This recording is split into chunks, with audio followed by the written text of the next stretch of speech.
নমস্কার। ২৭শে জুন ২০২৬ বৃষ রাশির জাতক জাতিকাদের আজকের রাশিফল। আজকের দিনটি আপনার জন্য স্থিরতা এবং ধৈর্যের পরীক্ষা নিতে পারে। কোনো গুরুত্বপূর্ণ কাজে তাড়াহুড়ো না করে পরিকল্পনা অনুযায়ী এগোলে সফলতা পাওয়ার সম্ভাবনা বেশি। পুরনো কোনো সমস্যার সমাধানের পথও আজকে আপনি খুঁজে পেতে পারেন। অর্থনৈতিক দিক থেকে দেখা যাচ্ছে আয়ের পাশাপাশি আজ কিন্তু কিছু অপ্রত্যাশিত খরচও আসতে পারে। হঠাৎ করে এমন কোনো বড় খরচ যেটা চিকিৎসা সংক্রান্তও হতে পারে আপনার কাছে এসে পড়তে পারে, যেটা সামলানো আপনার পক্ষে একটু মুশকিল হয়ে উঠবে, যার জন্য অর্থনৈতিক চাপ এড়ানো আজকের দিনে বৃষ রাশির জাতক জাতিকাদের পক্ষে একটু মুশকিল হবে। কর্মক্ষেত্রে আপনার পরিশ্রমের প্রশংসা হতে পারে। আজকে নতুন দায়িত্ব গ্রহণের আগে ভালো করে সব দিক ভেবে নিয়ে তবেই সেই দায়িত্ব নেবেন না।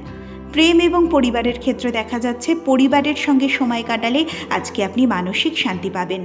দাম্পত্য সম্পর্কের ক্ষেত্রে ভুল বোঝাবুঝি এড়ানোর জন্য নিজের সমস্ত কথা, নিজের মতামত আজকে স্পষ্টভাবে প্রকাশ করুন, না হলে কিন্তু একটা বড়সড় ভুল বোঝাবুঝি দাম্পত্য সম্পর্ক এবং প্রেমের সম্পর্কের ক্ষেত্রেও একটা ঝগড়া হওয়ার সম্ভাবনা দেখা যাচ্ছে। শরীর স্বাস্থ্যের দিক থেকে দেখা যাচ্ছে খাওয়া দাওয়ার দিকে আজ আপনাকে একটু সতর্ক থাকতে হবে। পর্যাপ্ত বিশ্রাম এবং অল্প ব্যায়াম ও হাঁটা চলার দিকে আজকে মনোযোগ দিতে হবে। বৃষ রাশির জাতক জাতিকাদের জন্য আজকের শুভ রংটি সবুজ এবং শুভ সংখ্যাটি হলো 6। আজকে আপনাকে পরামর্শ দেওয়া হচ্ছে সমস্ত ক্ষেত্রে ধৈর্য ধরে চলুন। ছোট ছোট সিদ্ধান্ত নিন যেগুলো ভবিষ্যতে আপনাকে সাফল্যের ভিত্তি তৈরি করে দেবে।